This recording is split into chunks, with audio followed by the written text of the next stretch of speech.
welcome Michael Carducci to the stage. Thank you. He will do our first keynote, and that's going to be very interesting. Michael is not only a software developer, he's also a magician. Although sometimes the two go hand in hand. How about one more round of applause for Soren and all the organizers, all the sponsors, everybody. And while we're swapping over, I've just got to ask, speakers, I saw a bunch of speakers from stand-up speakers. How many of you are doing live coding demos this week? Good luck. That's all I'm going to... Actually, I think you're okay because... one more round of applause for the speakers, everybody, by the way. Honestly, I think you're okay because after everything that has happened to Soren, I don't think there is any more bad luck that is possible, right? Although, I've just jinxed it. I certainly hope so. I've just jinxed it. Well, good morning, everybody. How do you say good morning in Danish? I don't actually know. Okay, that's not bad, okay. That's easy enough. I had something to drink this morning. I think it's a Danish version of Red Bull. It's like NCCO or something like that, NOCCO, something like that, NOCO. Have I heard of this? Maybe I should have been drinking it.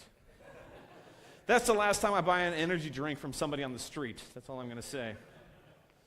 What? No, but I should. Anyway, good morning, everybody. My name is Michael Carducci. I'm going to do something a little bit unusual this morning. I'm going to give a keynote at a tech conference that has nothing to do with technology, or at least not directly. And I want to introduce it very quickly by doing something. And I want to pick on somebody who's kind of near the front. Is anybody wearing a ring? Specifically a ring that will come off. You've got one? Can you come up here? Give her a round of applause, everybody.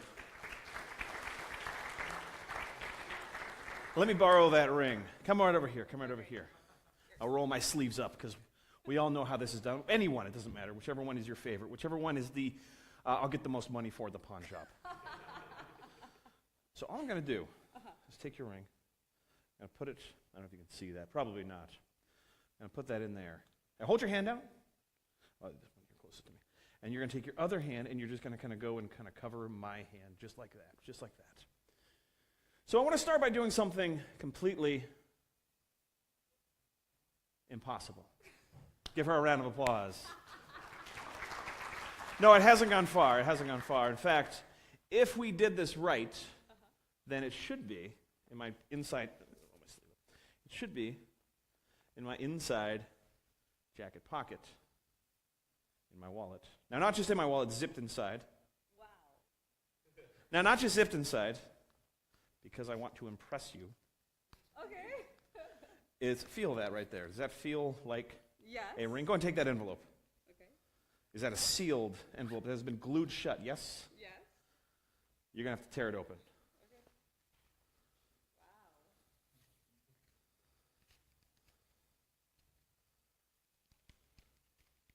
The tension. Give her a round of applause, everybody. Thank you. Thank you so much. I wanted to start with this because, as Soren said, I am a software engineer turned full-time magician. There's a short story behind that. The short story is one day I walked to my boss's office, I knocked on his door, and I said, "Robert, my heart's not in it." And he just looked at me and said, "I know." And I finished the end of my career, and I actually quit my day job as a software engineer to do magic full-time.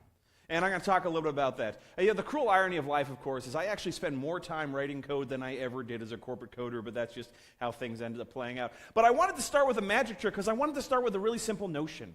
And the notion is this. We all have this sense of what is and isn't possible, but it's a learned trait. This is why I never do magic for children, by the way. Children have no idea what is and isn't possible. So they are, in my opinion, they're a terrible audience to do magic for. Engineers, on the other hand, they have a very rigid and logical way of thinking, and that is eminently exploitable, which is why I love what I do. But my point is, this is a learned trait, and fortunately for us, it can be unlearned. So by the end of the morning, by the end of the session, you're going to have a better understanding of your own mental obstacles, these things that we create that get in the way of solving problems. You're going to learn some techniques to break out of rigid thinking. You're going to learn We're going to have a little bit of fun on the way. So again, every time somebody starts with a talk like this, to give a little introduction, a little bit of a biography. Here's my introduction. I've been a professional magician since about 1998 is when I first started getting paid to perform magic. That was 20 years ago. That was a long time ago now. It's just like that just hit me that we hit the 2-decade mark. But I've also been a coder, a professional coder from about 2000 onwards. I'm going to start with the magic stuff because that's fun. I got my start in show business. I don't know if they have these here in Europe or not, but I got my start in show business as the house magician at TGI Fridays. Because dreams really do come true. You know, it's sad when a man peaks so young. You think I'm joking. I didn't have anything worth putting in this slide deck for another 15 or so years. In 2012, I got hired to do a magic in Dubai at a New Year's Eve party. In 2013, Microsoft brought me in to do magic, do a keynote, kind of like this, for the 2013 Worldwide Partner Conference. I got brought back out to the Middle East a few years ago to do magic at the Grand Prix, and I even, yes, did the world's first card trick in free fall. And I think you'll find the most epic game of 52 card pickup in history. And in fact, because I want to wake us all up, and I am taking advantage of the fact that it's morning for all of us, and it's even earlier for some. And you know, I'm not a morning person either. I'm a firm believer there should not be 2 8 o'clocks in a day, but I made it. But because it's that kind of morning, I actually have video from that fateful day. You know, the funny thing is, how do I do this? Now it's hitting me. It's because I made that comment. There we go. My name is Bob, and I approve this message. There's the short version. My skydiving is like I got the magic in me. Every time I touch that track, it turns into gold. Everybody knows I got the magic in me. When I hit the floor, the girls come snapping at me. Now everybody wants a blast of magic, magic, magic, magic, magic, magic, magic, magic, magic, oh. I got the magic in me. That I let tempo blow your mind. Pick a verse, any verse, I hypnotize you with every line. I'll need a volunteer, how about you with the eyes? Come on down to the front, stay right here and don't be shy. I have you time traveling, have your mind babbling. People trying to inherit the skills, so they asking it. Even David Blaine had to go and take some classes in. I see mind freak like, what's up man, what's happening? So come on, come on, we see the show tonight. Prepare to be astounded, no ghost or poltergeist. You know I'm no Pinocchio, I never told a lie. So call me Mr. Magic Man, I'm float on cloud 9. I got the magic in me. I got the magic, baby. Every time I touch that track, it turns into gold. Yes, it turns to gold. Everybody knows I got the magic in me. I got the magic, baby. When I hit the floor, the girls come snapping at me. They be snapping, Now baby. everybody wants a blast of magic, magic, magic, magic, magic, magic, magic, magic, magic, oh. I got the magic in me. Take a journey into my mind. You'll see why it's been in my rhyme. Stay on the road, so I call my mom when I got time. I hit the stage. I suppose I should talk about my day job, actually my former day job. Now I just moonlight as a software engineer. I was a coder from about 2000 onwards. Probably the most notable thing that I could talk about is I started working for a startup once, and I came in as a consultant, and somehow they made me their CTO. And that was a crazy time in my life. But I've never took myself too seriously. But I guess what I'm trying to say about all of this is that I do have a fairly standard tech resume as well. Okay, that's a fairly standard tech resume, right? These are things that, right? Actually, this is a really old version of it, and I need to edit this because there's things on this list of special skills that I don't ever talk about anymore. One of them is PHP. I really just need to redact that or something. PHP is fun, you know. We always have to have a language to kick around, and right now it's PHP. For a while it was Java, but they're kind of getting it together, which is nice. Anyway, there was a funny story behind this resume. I actually I wasn't even looking for a job, and one day I saw this job advertised on Stack Overflow. The job title they had was Code Warrior. And I was a slightly tongue-in-cheek job description. I thought, okay, all right. You want a code warrior? I'll give you a code warrior. And I put this whole thing together. Like under there on the bottom, it had like mission history. If you open it up, I literally did put it in an envelope stamped confidential. I FedExed to the hiring manager. When you open it up, on the other side, it had confirmed kills. It had all this. So I did it like kind of like a field operative dossier. And I FedExed this to the hiring manager. I didn't even want the job. I just had something important to do, so I decided I was going to spend my day designing that instead. And I FedExed it to you know how it is. And I FedExed it to the hiring manager. He signed for it at 10:21 a.m. At 10:27 a.m., 6 minutes later, my phone rang to set up the first interview. And I said, that was, for me, I don't know about you, because I know there's some rock stars in this room. But for me, that was the fastest call I ever got on a resume. And I thought, you know what? This is a good resume. This is my forever resume.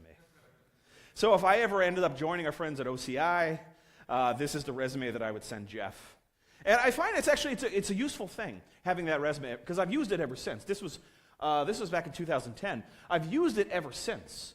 And it saves a lot of time for everybody, because some people, they get that resume, and if you don't like that resume, probably not going to like me. Right? Saves everybody time. And I'm a big fan of saving time in the hiring process. Every now and again, you've got to interview candidates, right? You get that stack of resumes, right? Because somebody goes and puts something online, and they don't even screen them. They just give you a stack. They always print them out, too.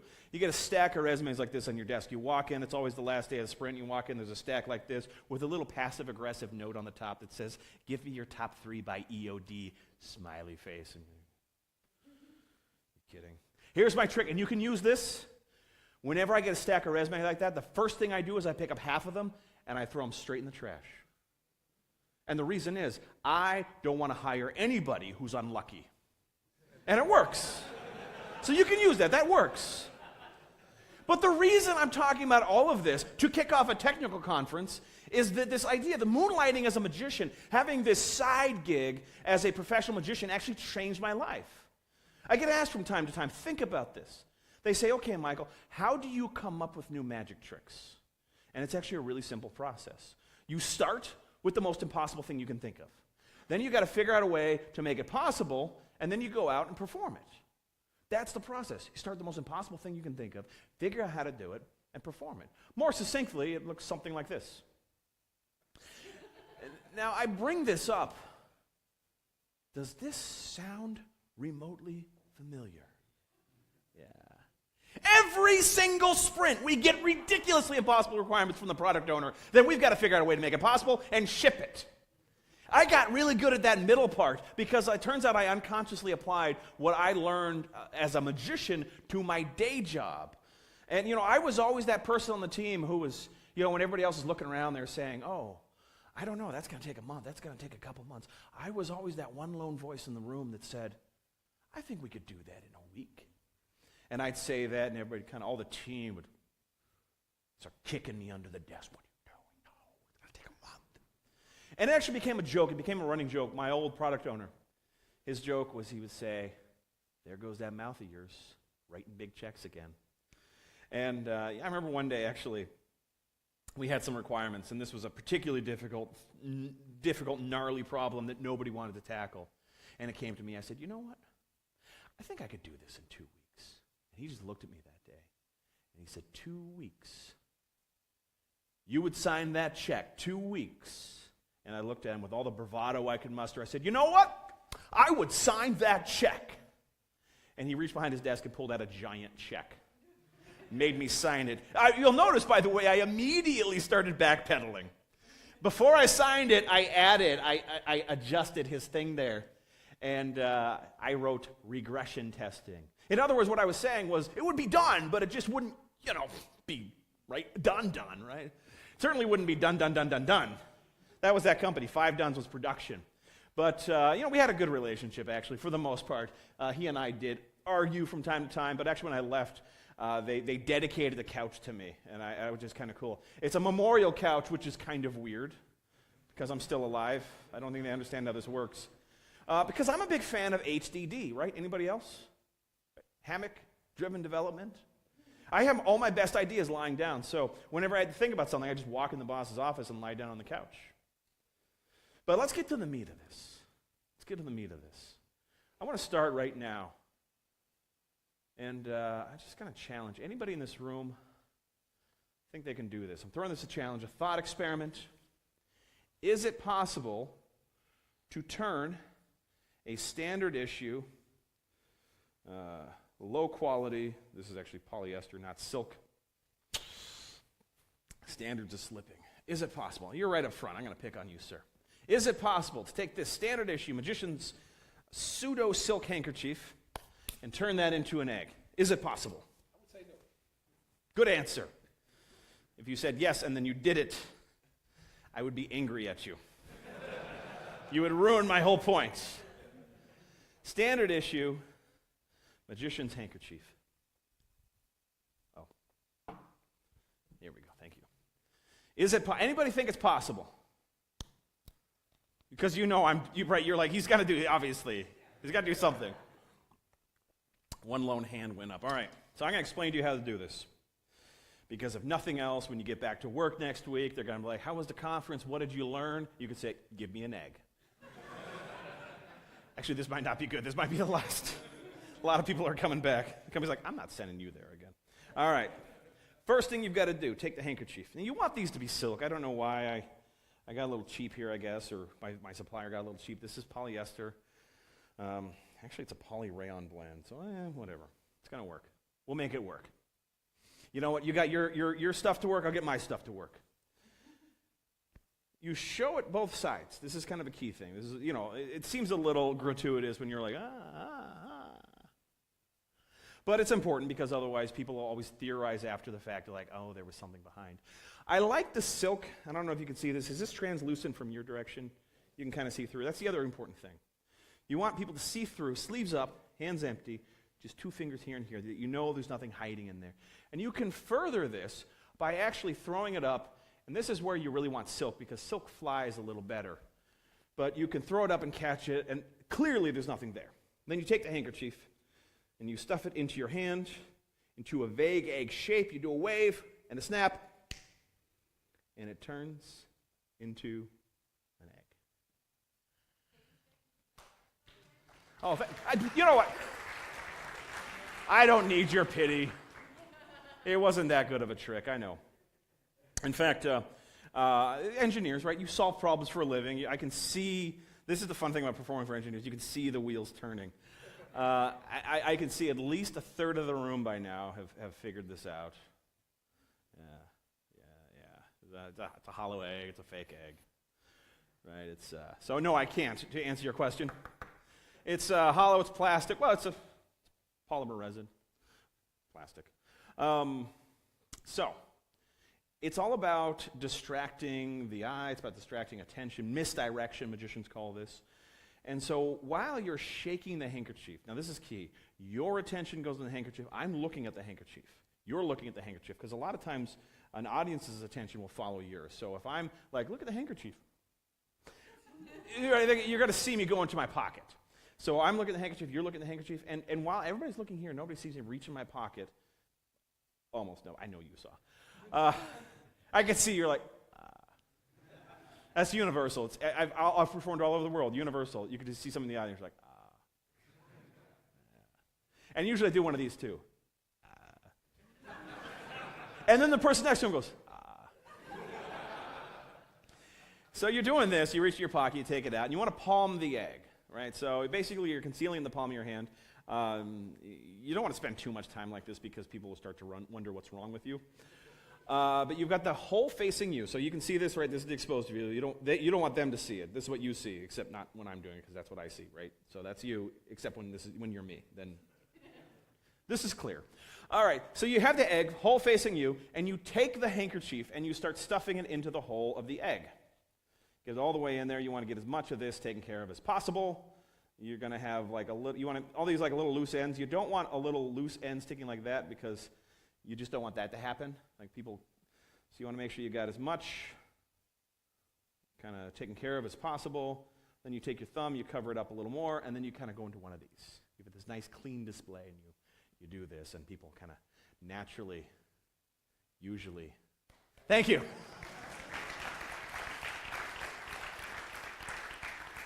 So a couple key points if you're going to go home and do this. I don't know how many of you have kids. I know Zach just has a 2-month-old now. This would probably fool the 2-month-old. 2 things. One, whatever you do, don't let them see this side of the egg. If they see this side of the egg, it's basically game over. The other thing, because it's not a real egg, because it's a plastic egg, if you're throwing it around, right, and you drop it, and it just goes clunk instead of splat, they're going to look at you, they're going to go, ah. So as long as you remember those 2 facts, you can do this, it's going to be a good trick. Now, I bring this up. I introduce this whole concept because I want to point out one thing, our single biggest mental obstacle, assumptions. Right, I gave you the handkerchief, and I said, can you turn this into an egg? You assumed that I meant a literal transformation. And you brought in all these other assumptions about the requirements there. And now you know, if I would have said, can you create this illusion of taking this and turning it into an egg, you'd be like, yeah, you get a fake egg, you stuff it in there, you hide the hole, and hey presto, right? You assumed that I meant a literal transformation. But there's another assumption going on right now. You're assuming that this is a plastic egg.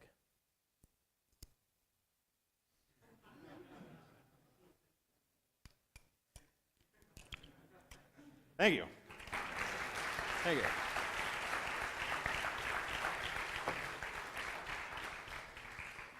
Gross. So I want to start with this. Enemy number 1 is assumptions. Assumptions may be our single biggest mental obstacle. And the reason they're so bad is that they're invisible. They are invisible boundaries we put on our solution space. We don't test them, they're implicit. In other words, to borrow a slightly dated reference, assumptions, when you do them right, you'll assume you didn't assume anything at all. Yeah, and my references don't get any more current, by the way. And assumptions are what magicians leverage in their stock and trade. Assumptions, this whole reality of assumptions that we bring into everything that we perceive is what we exploit as magicians. Magicians exploit this, con men do this, gamblers do this. In fact, I'm going to take a brief digression, and I'm going to talk about one of the greatest gamblers who ever lived, Mr. Amarillo Slim Preston. Any poker players in the room, by the way? All right, 1, 2. I'm hoping we can get 8, because I want to have a little game after hours tonight. Who's in? You're in? You're in? You're in? Oh, nice. Okay, I'm getting close. And if you don't know, don't worry, I'll teach you everything you need to know. But Amarillo Slim was generally known as the greatest gambler who ever lived. He, among other things, he was what they called the king of the proposition bet. Now, if you've ever spent any time in bars, and I know that never happens in Copenhagen, but if you ever spend any time in bars, you might meet somebody and they make what they call a proposition bet. Now, a proposition bet is basically somebody saying, I'll bet you ... And whatever they throw out there, it's so fantastical, it's so unbelievable that you're like, oh yeah, I'll take that bet. Now, part of it is you just don't believe it's possible. And part of it is you know somehow they're going to do it, and you just want to see how. Like, that's worth the 200 kroners, right? Let's do that. Let's do that. Amarillo Slim, he had a number of famous proposition bets. One of the things he would do is he would challenge somebody to catch a fly, and he'd bring out a bunch of sugar cubes, and he would bet that he knew which fly that sugar cube was going to land on first, and he usually won. He once bet that he could outrun a racehorse in a 100-yard dash, and he did it. He beat a world champion in table tennis. He was able to hit a golf ball over a mile, and he even once bet that he could get a pro bowler, blindfold him, and have him still bowl a better game than me, perfectly honest. And I'd love to talk about all of these, but I only have really time to talk about one, so I want to talk about this table tennis thing. So Amarillo Slim's, his backstory, he started out 11, 12 years old. He was an unnaturally good pool player, and he started hustling pool 12, 13 years old, 12 years old, what they call in the United States a tween. And he was the most obnoxious tween you would ever meet. Can you imagine being at the bar, playing a little bit of pool with your friends, and this little kid walks up, he's like, hey, you wanna play? And you're like, no. It's like, oh, you're afraid you're going to get beaten by a child. Okay. And then he'd go like mop the floor with you. And now you're like, okay, I'm not going to go easy on this kid. Oh, you're not going to go easy on me. You think you got me? All right, how much you want to put on it? Okay. And then they would play, and he would mop the floor with the guy again. And it got to a point that he could almost not get a game anywhere in the city of Amarillo where he grew up. But one day he was out hustling pool. This is back in the 1930s. And a few gentlemen of Italian descent were standing there in nice suits, fedora hats, little bulge like right about here in their jacket. And he says, hey, kid, come here. How'd you like to make a little bit of money? And he says, I'm listening. Suppose we take you out to a couple games. We stake you. If you win, you keep half. If you lose, we figure something out. And he says, sounds good to me. He says, all right, you tell your old man you're going to be gone for a couple days. So he goes home. He says, hey, Dad, I'm going to go camping with my friend Billy. He's 13 years old, 14 years old. He's like, I'm going to go out camping. I'll see you in a couple days. And his dad's like, don't get eaten by a bear. Because, right, it was the 30s. You could do that. And he goes on a tour of the Southwest in the United States, going around from game to game to game, just beating anybody who came at him.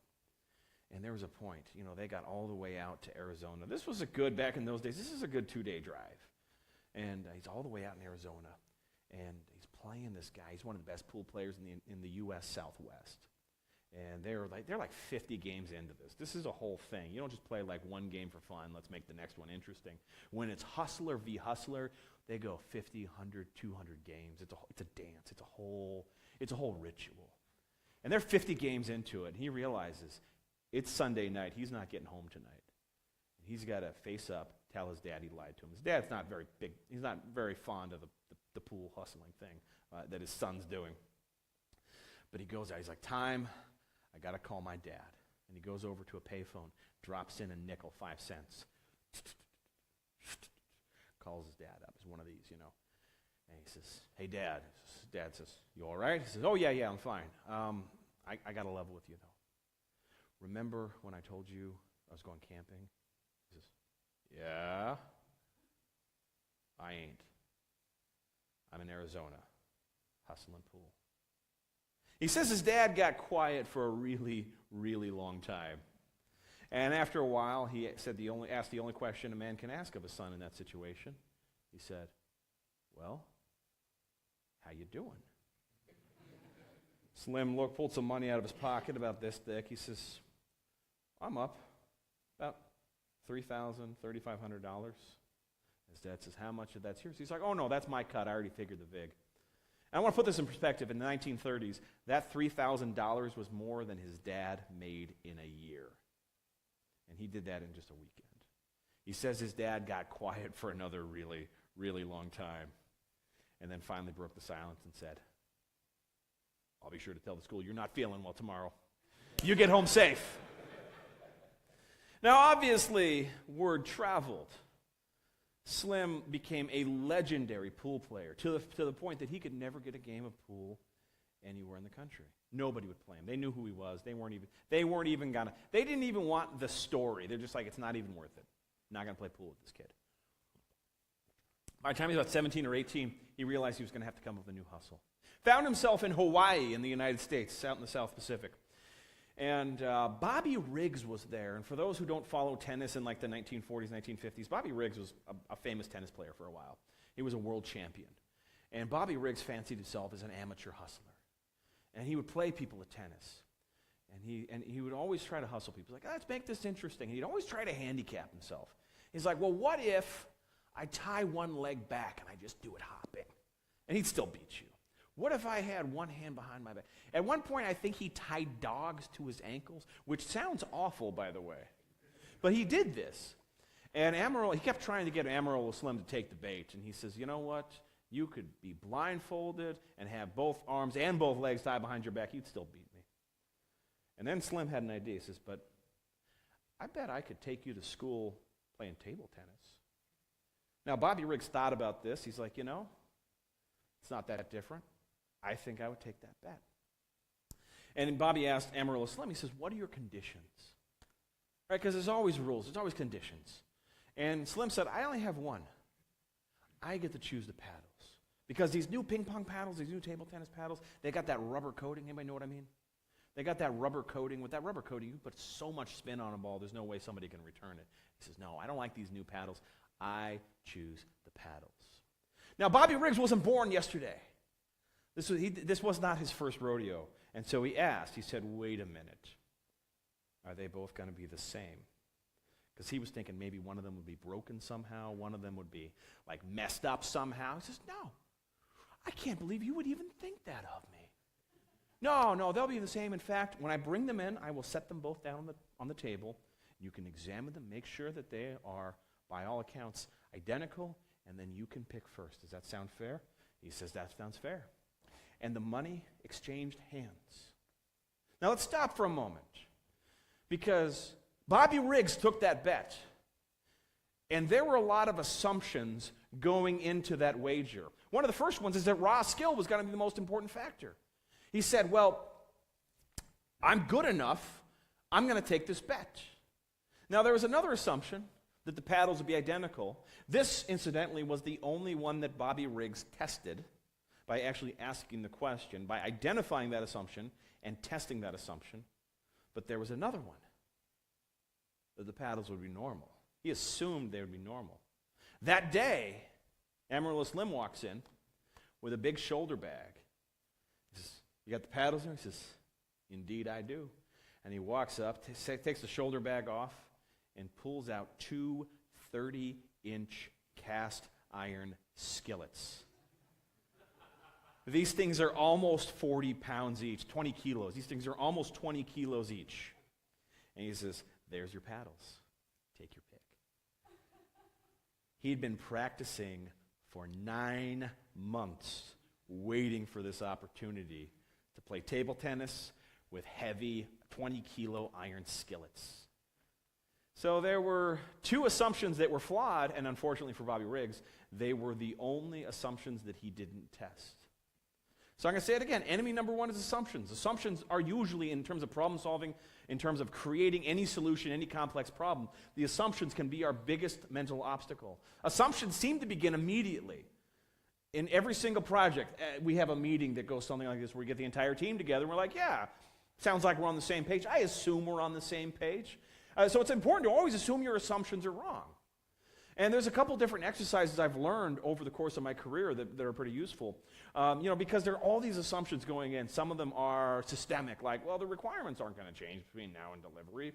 Or, oh, you said it's going to take you 8 hours? Well, it's 9 o'clock right now, so I'll see what you got at the end of the day. You're like, wait, what?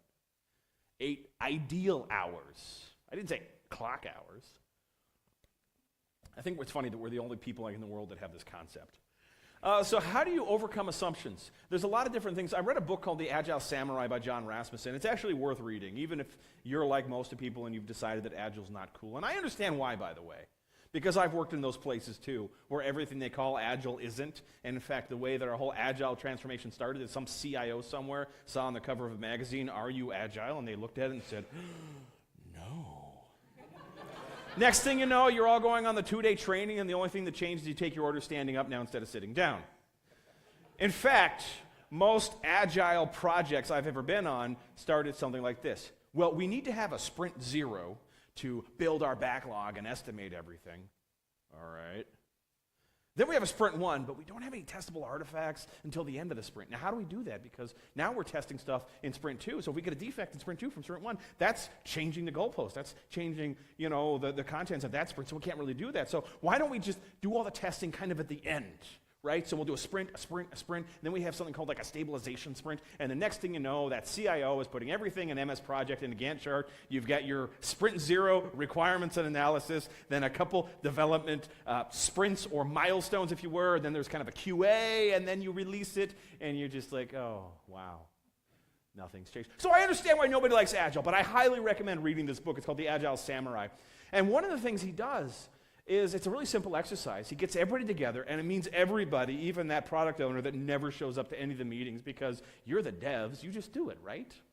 And you get that person in there as well, and you go through this exercise. You create something called an Agile Inception deck, and it's a process of getting all these things on paper. So actually make an effort to enumerate your assumptions, test all of your assumptions. And the other one is just to ask these hypothetical questions. When you reach an obstacle, ask, well, what would it look like if we didn't have this obstacle? One of the most mind-blowing questions I've ever been asked in my career by an older and wiser software engineer was, what would the solution look like if you didn't have the problem? And it took me a long time to figure out what he meant by that. What would the solution look like if you didn't have the problem? And it's just a way of kind of thinking around it. Well, what if we didn't have this problem? What would we be doing? It's a way of unpacking a lot of these things. You know, what is the real problem? We can eliminate the unnecessary things. I worked on one of these projects once. It was one of these Death March projects, and I think you know that type of project. And I remember we got called into a meeting, and the product owner sat us all down. I'm pretty sure, like, the meeting, even the agenda when I got the meeting invite, was just yelling. Because we went in there, we all walked in, we all sat down, and the product owner just yelled at us for 45 minutes straight. Now, I don't know about you, but when I'm in that kind of situation, after a while, my mind just kind of starts to wander. Like, there's only so much that you can listen to before you just switch off. So I'm sitting, like, I can hear he's yelling, but I'm not, like, hearing the words. In my head, it's all muted. She's like, and I'm out there, I'm just daydreaming. And at one point, I noticed something. I'm sitting there, I'm just kind of, like, sort of looking at the product owner, and I see something.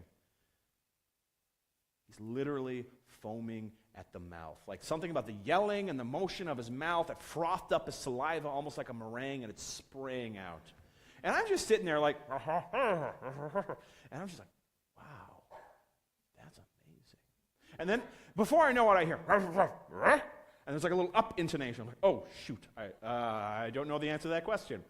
So I had to kind of style it out, and I said, I don't know. Well, what do you think? Right? It's gets you out of a lot of trouble, by the way. I said, I don't know. What do you think? He says, I think you need to finish it. Okay. And I walk over to the whiteboard, and I just start writing down all of the stories that were outstanding. And I looked at them. I said, okay, all right. Let's break this down. Here's all the outstanding stories. Let's just start with this. What on that list is highest priority? He looked at me. He said, well, they're all highest priority. Every single item on that list is top priority. All right. So I turned to my team and I said, I guess we can work on whatever we want because everything on that list is low priority. More yelling.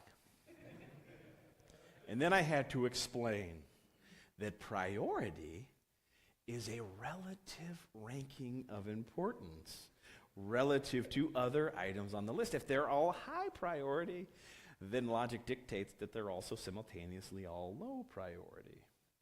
And I'm explaining this to him, like this, by the way, which was maybe not a good idea. And I even might have thrown this. Now, I hate to sound patronizing. That's talking down to somebody. But priority, and so I said, look, you go antiquing. By the way, I don't know if you knew this. Apparently, antique can be a verb now. I didn't know this till I met this person. I said, you go antiquing. He goes and buys antique things for whatever reason. I said, imagine you buy a lamp. He says, okay. You clean it up. He says, okay. A genie pops out. He says, okay. Genie says, it's your lucky day. You get one wish. Anything on that list. And he looks at me, doesn't even miss a beat. He says, oh, I just wish for 25 wishes. I said, spoken like a true project manager. You get one. And he thinks about it for 5 solid minutes. And then finally says, all right, that right there. All right. Take my marker and I put a little 1 next to it. I said, you know what? It's your lucky day. The genie says you get 2 wishes. If you had 2 wishes, he looked at me and said, I understand. I said, you didn't 5 minutes ago. And we went through. And we actually went through and prioritized that entire list. We found things that could slip. We found things that we didn't have to deliver at all. And we just assumed that was all abundant. Now, that sounds like good news. It wasn't necessarily, because it was like that customer had fired us already. And but the thing is, we were able to unpack that, and we were able to eliminate irrelevant, unnecessary details. The 5 whys is another really cool technique. You've heard this, right? You just ask if you haven't, it's a technique to kind of get down to the meat, the real problem. And basically, the 5 whys, to summarize, it's like going on vacation with a 6-year-old. Because no matter what you say, the other person just looks at you and says, why? We need to do this. Why? Well, because we need to do that. Why? Because the customer wants it. Why? Because they really want to do this. Why? Because they really need to do that. Oh. I don't know what it is. 5 whys seems to be the magic number. Go through, are there any faulty assumptions? Do what I did. Go through, what are the real priorities? What must absolutely be delivered? What can slip? What can we eliminate entirely? Now, before I move on to the next section here, there is a little postscript to that table tennis story. That was a legendary happening. Like Slim and his pool game, his pool skills, like word traveled. And years later, Slim found himself on the other side of the country in Boston, Massachusetts. And he was sitting there one day drinking a Coca-Cola, which was his one and only vice, he said. And he said he sat down, he's drinking a Coca-Cola, and a man walks up to him and says, "Hey, Slim, I hear you're pretty handy with a table tennis racket." He says, "I might be. Who's asking?" Guy looks at him and says, "I'm asking, because I got a guy I reckon can beat you." He says, "Yeah? When do you want to play?" "Next week." He says, "All right." And the guy says, "How much do you want to play for?" And Slim says, "How much can you afford to lose?" And, which I liked. That sounds hostile. I think he was actually being polite. He was like, "Don't bet more than you can afford to lose, because I don't want to feel bad because I took like your mortgage payment." And he says, "How much can you afford to lose?" He took that bet, and he showed up that day. And this was a big happening. It was a big room. It was full of people. They were probably all of them had lost some amount of money to Amarillo Slim in their life, and they were just ready to see Slim get his comeuppance. The night before, he gets a phone call in his hotel room. Phone starts ringing, and he answers it. He says, "Hello." And it was his best friend. He says, "Slim, I don't know if you know this. You got to get out of this bet. You got to get out of this bet. I seen this guy. They got this guy out of Japan. He's the best table tennis player in the world. They got him over here 6 months ago. He's been practicing 8 hours a day with the biggest skill at this side of Texas. You got to get out of this bet." And he says, "Hey, thanks for the heads up. I'm going to go to sleep now. Good night." Hangs up the phone, goes to sleep. Wakes up the next morning, walks in the room. The room was electric because they knew they were in on this. They knew what was about to happen, or so they thought. They assumed they did. Slim walks in, and the first thing they notice is he doesn't have that big shoulder bag. And they said, "Did he forget the paddles? Where's the paddles? Did he forget the paddles? Where's the paddles? Why doesn't he have the paddles? I thought he was bringing the paddles." And they said, "Hey, Slim, did you forget something?" He says, "No. Paddles? You're right." And he walks over to a Coca-Cola machine, drops in 5 cents, pulls out one of these little 6-ounce bottles of Coca-Cola, about this size, with that fluted, traditional Coca-Cola glass bottle design. And he opens it up, pours it out, sets it down.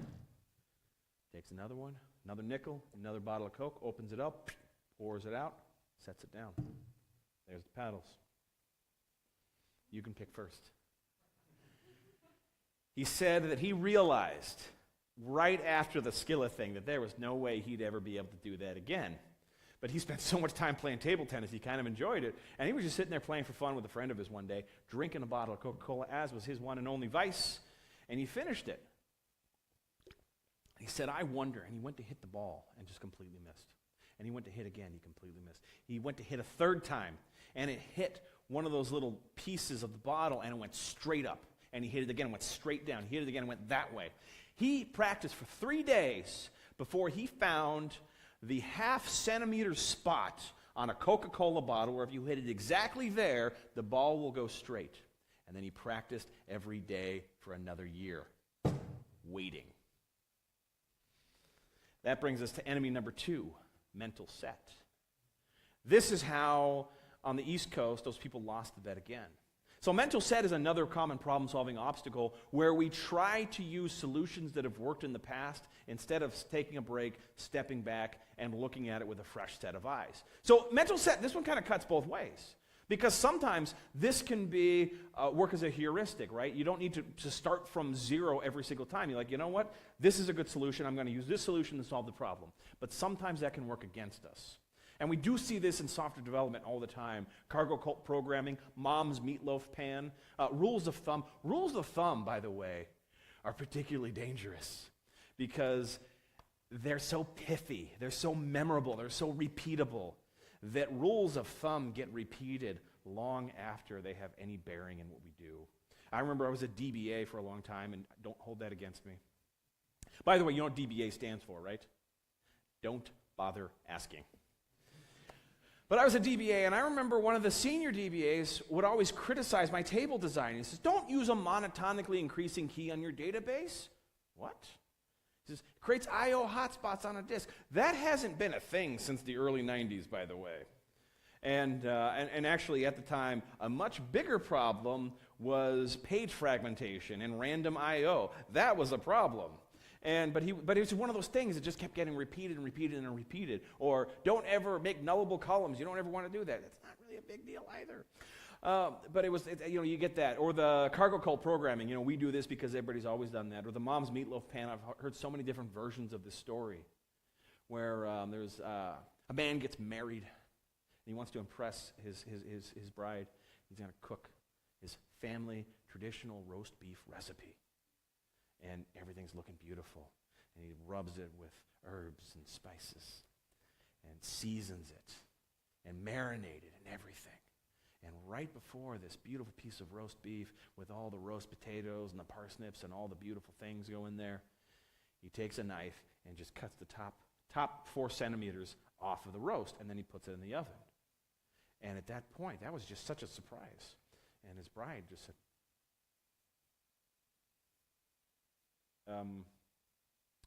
why did you just cut the top off of that roast and throw it away? And he says, oh, everybody does that. No, they don't. He says, everybody does. We've always done that. Look, and he calls his mother. And he calls her on the phone. He says, why do we cut the top off the roast beef? And she says, everybody does that. And apparently not. And he says, well, we've always done that. So they call Grandma. And she says, Grandma, why do you always cut the top off of roast beef? And she says, what? You always cut the top off the beef before you put it in the oven. She says, no, I don't. When we were growing up, you would do that. I remember you made roast beef and you cut the top off and you put it in the oven. And she said, we had a small oven. It didn't fit. And we do the same thing with software development. We run into the XY problem. I'm sure you've heard of this if you've ever spent any time on any of these kind of question and answer sites like Stack Overflow or the very unfortunately titled Experts Exchange. Basically, yeah. They hyphenated it now. It's okay. But basically, somebody has a question like, I want to do X. But instead of asking, how do I do X, they think about it for a little while. And they get to this idea, well, I think Y is the best approach. And then they hit a dead end. They go online. They're like, can you help me do Y? And we're taking the wrong approach. We've got to flip this around. A lot of times, and this is where the 5 Ys can help you get back to what the original X was. But the key thing is not to confuse inability with impossibility. And that's why I like that you're the only one who raised your hand, by the way. Nicely done. That just because I don't know how to do it doesn't mean it's impossible. And so I appreciate that. And, Okay, well, that's also true. I've got nothing on that, by the way. But it's interesting. It's interesting how this kind of flips our whole mindset. So whenever I approach a problem, anytime I'm approaching any kind of problem, I go through this approach. Where what is the real problem? What is the end goal? I use brainstorming a lot. And I assume that any constraints that I have, I treat any constraints that I'm dealing with as hypothetical. Okay, what if we had 10 people? What if we had this? What if we had that?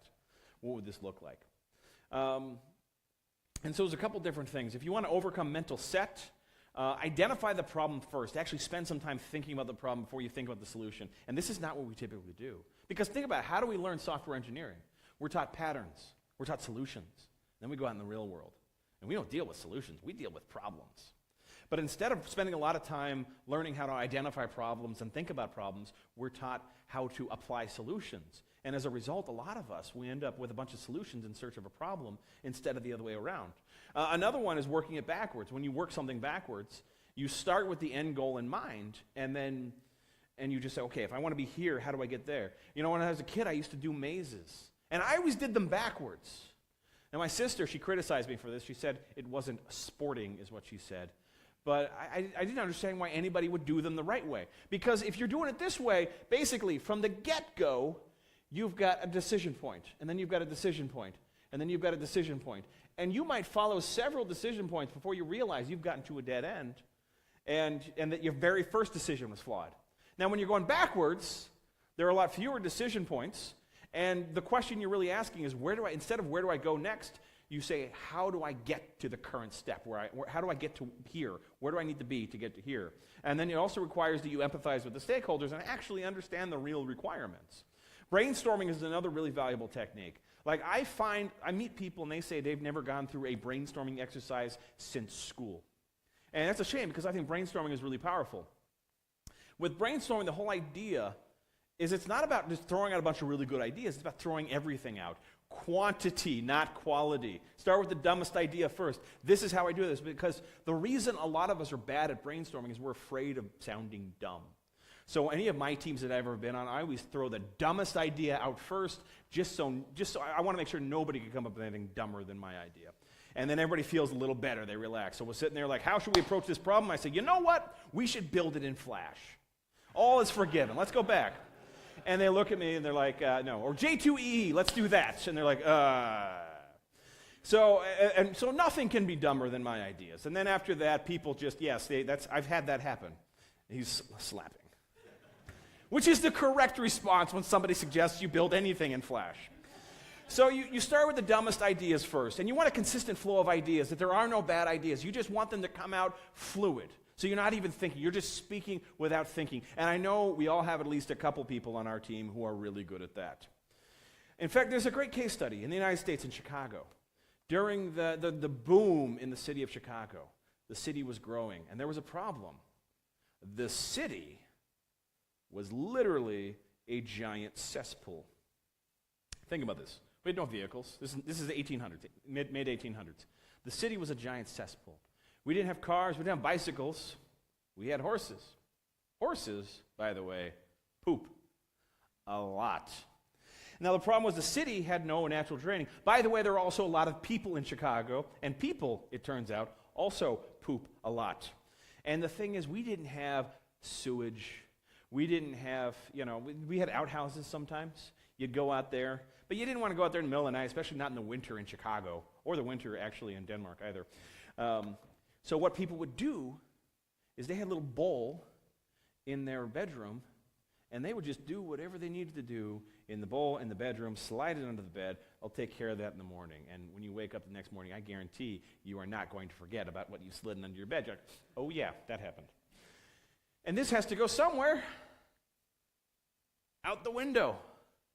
Out the window onto the street. If you were walking down the street while somebody was dumping out their chamber pot, that's just how your day went. So people are pooping in the street. Animals are pooping in the street. And there's no drainage. The whole city is at water level. And so even when it rained, it just pooled up. And so you had this standing water, this standing sewage everywhere in the city. In 1 year, 6% of the city died of cholera just because all that nasty water was just sitting there everywhere, was polluting everything. And they needed to solve this problem. Okay, so they got together. Define the problem. The wastewater, the sewage, that has to go. The problem is the city had constraints. And one of the biggest constraints is that the city's at water level. So the sewage is going to back up. We also didn't want to pollute Lake Michigan. If you've ever been to Chicago, by the way, I think I can safely say they nailed that one. But they didn't want the wastewater to pollute Lake Michigan, and the sewage had to go somewhere. The problem is the constraints were the city was at water level, so there was nowhere for that to flow. It would just back up. Like other cities, London built sewers right into the Thames, but it worked. San Francisco built sewers. New York built sewers. And they couldn't do it because the city was flat. And I like to think that they had a brainstorming session. They said, how do we solve this problem? And that somebody there was going to throw out the dumbest idea first, just to break the ice so nobody felt bad about suggesting anything. They didn't feel like they had to censor themselves because nothing could be dumber than that. And he says, why don't we just lift the entire city up 2-3 meters? And somebody looked at him and said, that's brilliant. That's what we should do. And that's what they did. They lifted the entire city up 3 meters. This was a thing. This happened. And by the way, I love Chicago for this reason. A couple things. Chicago is the kind of city, they test their code in production. Yeah. This building was not vacant. They're having a party. While all the workers are down there lifting the whole building up. Here's the project managers. But this actually happened. And over a period of a couple years, they lifted up building by building, block by block. Active, occupied buildings, factories. One factory was 27,000 tons. Didn't matter. And it's funny, it's like, that's the kind of thing that a kid would say. This is why I don't do math for kids, by the way. They're like, well, the city, sewage has to flow downhill. Well, why don't you just lift the city up? That's the kind of thing a kid would say. And you're like, that's dumb. And it's not, it's brilliant. So I love Dirk Gently. He says at one point, he says, don't you understand that we have to be childish in order to understand? Because only a child sees things with perfect clarity. And they haven't developed all those filters that keep us from seeing the things that we don't expect to see. And so that brings us to enemy number 3, something called functional fixedness. Where we look at something, functional fixedness is this cognitive bias where we look at an object and we only see what it's actually intended to be used for. So those little things, by the way, if I jump back, these little jacks that they're using down there, you can see they're kind of jacking the entire building up. They're hoisting these jacks. Those are called screw jacks. They were used in the railroad industry to lift train cars up. And Elliot Chesworth, the guy who came up with this idea of raising the entire city of Chicago, had a pretty simple notion. He says, well, if one screw jack can lift up a train car, then surely a couple hundred could lift up an entire city block. Or thousands can lift up an entire city block. And this is what we deal with. Like, one of the most common pieces of functional fixedness that we run into is, those tools that we use to eject SIM cards and remember physical media, when your physical media gets stuck and you have to get that tool to eject the CD? It turns out you can use those same tools to fasten paper together. Who knew, right? If we use the eject tool just to hold several sheets of paper together. It's crazy. One of the most famous examples of functional fixedness is the barometer question. This is the poster child of functional fixedness. And this is great. I don't know if this is true or not. It's probably not, but I like to believe that it was. That basically, a professor asked a group of students, they said, okay, show how it's possible to determine the height of a tall building using a barometer. 30 students, yes. 30 different answers. Well, it's easy. Take my barometer and a stopwatch, I stand on the roof of the building, I drop it, and I time and wait how long it takes me to hear the crash. That was one. Another one. Take the barometer, set it on the street. I measure the distance of the shadow, measure the height of the barometer, a little bit of trigonometry, I've got the angle of the sun, I measure the shadow of the building, done. Height of the building. Another one, well, I could take the barometer, and I could go 1, 2, 3, 4, measure it in barometer units, BU. I know it's not metric, but you can convert it. My favorite one, by the way, is you take the barometer, you put it in a very nice box, and you go to the building engineer and say, this barometer is for you if you tell me how high the building is. It's my favorite one. And the thing is, so the professor didn't know what to do because all of the answers were technically correct, which we all know is the best kind of correct. And they all had to get the grade, even though nobody said, well, you could measure the relative change in pressure and with the barometer. Nobody did that because I think they got together and decided they were going to punk the professor, which I'm in favor of. Basically, to overcome functional fixedness, you want to be like this guy. And thank you, whoever said, yeah. I told you my references don't get any more current. I gave this talk once to a group of young developers, and they all just stared at me blankly. And I said, tell me you've seen an episode of MacGyver. One of them looked at me and said, what's a MacGyver? And if you don't know who MacGyver is, you have homework.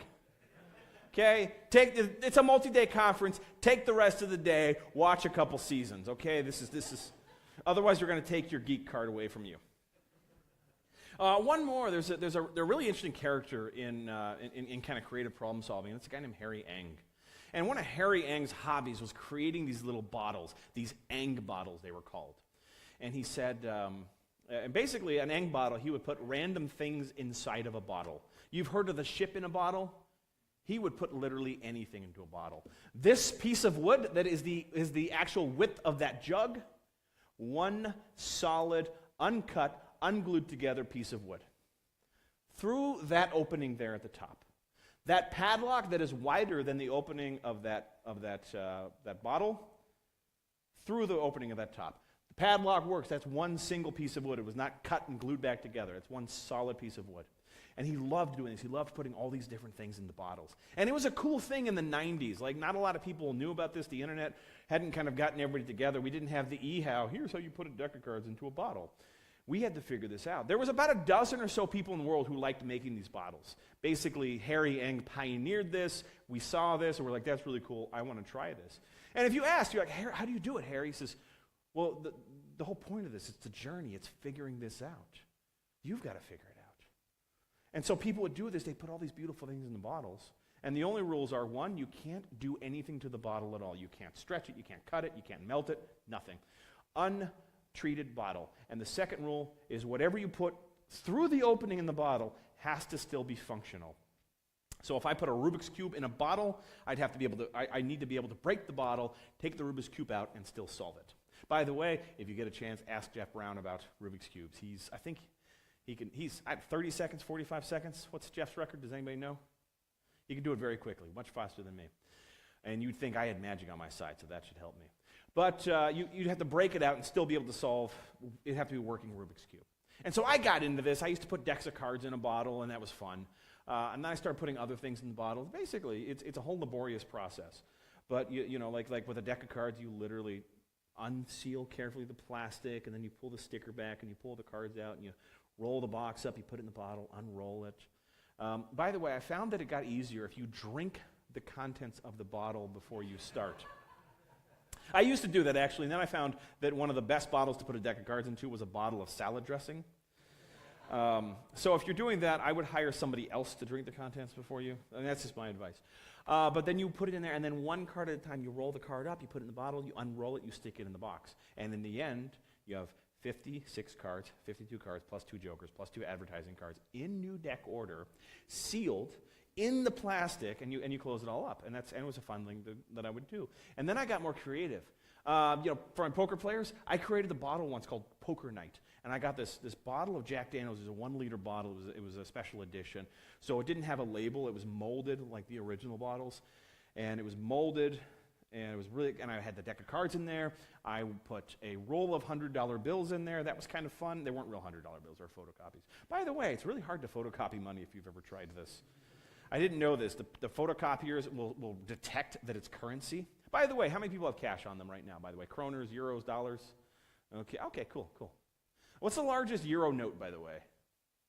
Or what's the largest kroner note? 500. Who's got 500 kroners on them? Okay. All right. So we're not going to do that. What's the next one down? 100. Who's got 100 kroners? Anybody? Come on, don't be shy. You do? Okay. Well, hold on to that. We'll come back to that. I'd roll the money up, and then I put a rubber band around it. That was fun. I had a box of cigars, a box of matches, but I wanted to put a poker chip in there too. And it was crazy. I wanted to put a poker chip in there, and I realized that was difficult. I couldn't think of a way to put a poker chip in there because cards I could roll up. Cigar boxes I could open up, take the cigars out, roll it up, put them back in there, seal it back up. The $100 bills rolled into like a little roll of cash. That was difficult to do, but possible. Poker chips, there's no way that it would fit. And I thought about this for months. And then finally one day, I gave up. I'm like, it can't be done. And then I found a website. It was on GeoCities. This is how long ago this was. And somebody had a collection of impossible bottles that people had sent them pictures of. And I was just looking at them for inspiration. And I'd already given up on the poker chip thing. And then there was this one bottle, had a bunch of stuff in it. He's like, yeah, there's a big pair of scissors, there's this, there's that, there's poker chips. I'm like, wait, what? And the crazy thing was 30 minutes after seeing that, I figured out how to put poker chips into a bottle. I had to shift my perspective. Because we get stuck in this circular logic, right, this loop. It's not possible because I can't think of a solution, and I can't think of a solution because it's not possible. And these just amplify each other. So one of the things we can do is ask the question, how can we succeed? In this case, it wasn't, can I put a poker chip in a bottle? Or when I was picking on you in the beginning, can you turn that into an egg? It would be, how could you turn it into an egg? Or the correct question in this case would be, how can you create the illusion of turning that into an egg? You would have given me a very different answer to that question. Instead of it's impossible, you would have probably given me an even better solution than what I had. Because that's the right question to ask. How can we succeed? What would it take to make this possible? How can I get what I need? And before we close, I want one final challenge. I want to do something truly impossible, and that's why I need your 100 kroner note. Give him a big round of applause as he brings all of his money up to the stage.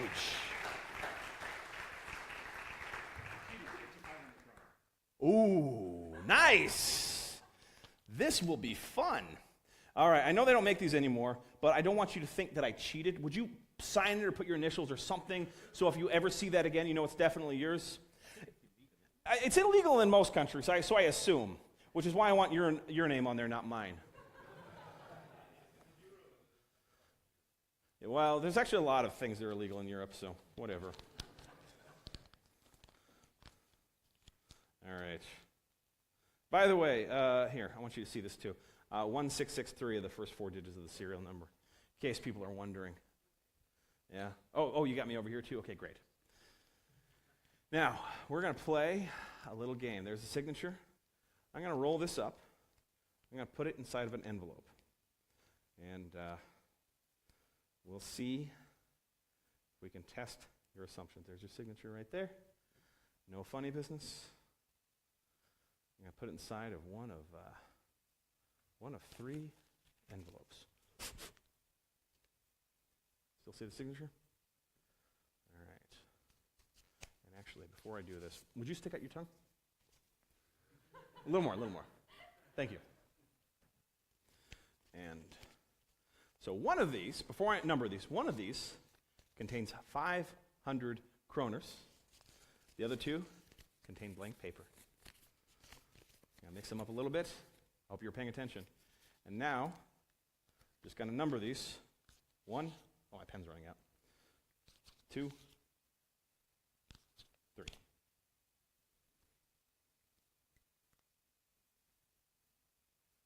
You can. Which one do you think it's not? We'll play process of elimination. Probably not. Not number 2. Okay. This is the no pile. Anything else? Which one do you think it's not? Okay. By the way, any smokers in the room? All right, bring your lighter down, sir. Give him a round of applause. Oh, you got one? No. Okay. Because this is the no pile. Actually, before we do this, I should give you the opportunity. Do you want to change your mind? You felt him, you held it up to the light. The Monty Hall problem, it says I should probably. You're right. Yeah, thank you. He's right. The Monty Hall problem, you should probably change your mind. So do you want to change your mind? If I told you that it's not this one, do you want to change your mind? Then I would prefer to change. Okay. Now, I just said it wasn't. I don't actually remember which one it's in, but you're probably fine. So this is the no pile. By the way, Soren, you turned, Soren's not here, it's fine. You turned off the smoke detectors, right? Probably fine. So,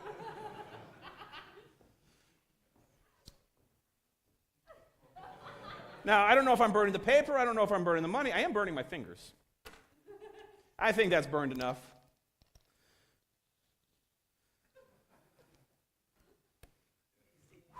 Right? All right. Who wants an omelet? All right, but no, actually, this is a really amazing thing. That because people, probably fine. Go ahead and open that envelope. Show them the 500 kroner note with your signature on it, 1663. Because it's amazing. People basically, they subconsciously you follow things. That's why you always have to borrow their money because people are. Oh, you got the paper. Shoot. You know what? It's 10 after. So thank you very much, everybody. Enjoy the conference. All right, don't stop the video. Keep the video rolling. Don't stop it. You know what? Here, come over here. I've got a runner-up prize for you over there, or over here, or over there. Okay, that's fine. Over there. There, perfect. Here in this box. So I flew. They gave me a little amenity pack on the airplane. This is United Airlines. They give you some little things. I don't know if you fly. Sometimes they give you like slippers, toothbrush, breakfast. So this is kind of like a consolation prize, if you will.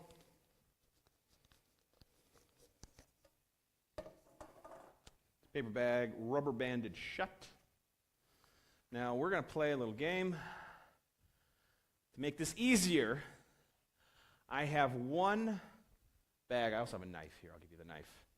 Now you'll notice two things. One, he's already kind of holding that in the the psycho grip there. You could do that if you want. But I also gave him a dull butter knife, not a knife. 2 reasons. One, they won't let me fly with it. And 2, just in case it doesn't work. But I have just one bag here now, and I'm going to number it 1 through 1. Your job is to choose one. Which one do you want? Good answer. As fairly as I can do this.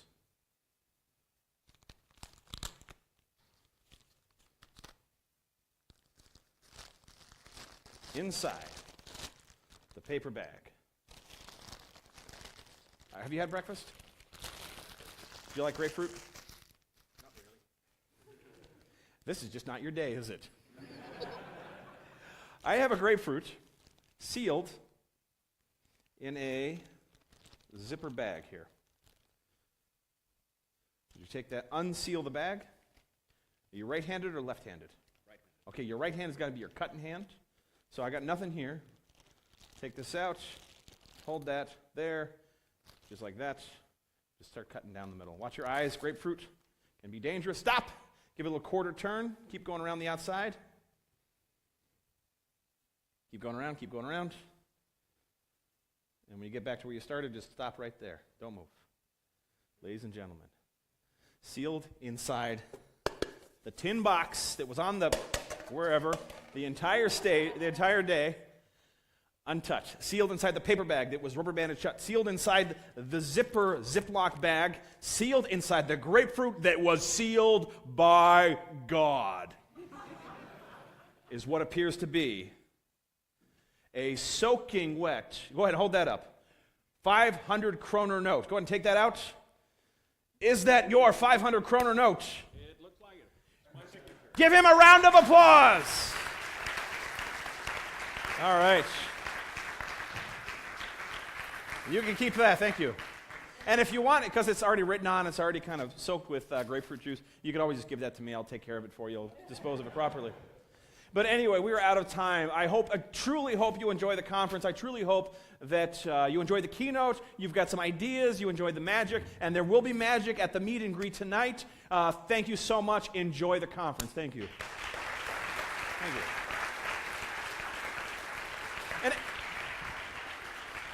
And actually, you know what? So you don't like grapefruit.